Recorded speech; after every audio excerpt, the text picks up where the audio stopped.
Hormuz കടലിടുക്കിലുണ്ടായ പ്രതിസന്ധി മറികടക്കാൻ UAEയുടെ master plan.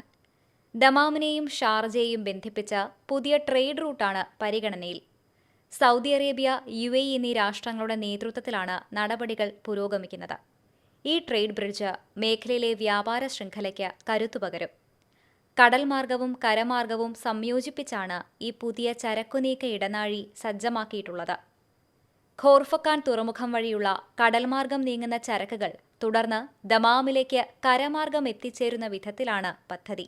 Khor Fakkan ഉൾനാടൻ ഇടനാഴി, ഖോർഫക്കാൻ കൊമേഴ്ഷ്യൽ ടെർമിനൽ, സജ ട്രേപോർട്ട് എന്നിവയാണ് ട്രേഡ് റൂട്ടിലെ പ്രധാന ഇടങ്ങൾ. നിലവിലുള്ള പരമ്പരാഗത പാതകളേക്കാൾ വേഗത്തിൽ ചരക്ക് നീക്കം സാധ്യമാക്കുന്നതും സുരക്ഷിതമായതുമായ പാതയാണിതെന്നാണ് വിലയിരുത്തൽ. ചരക്ക് നീക്കത്തിലെ കാലതാമസം കുറയ്ക്കാൻ ഇതുവഴി സാധിക്കും.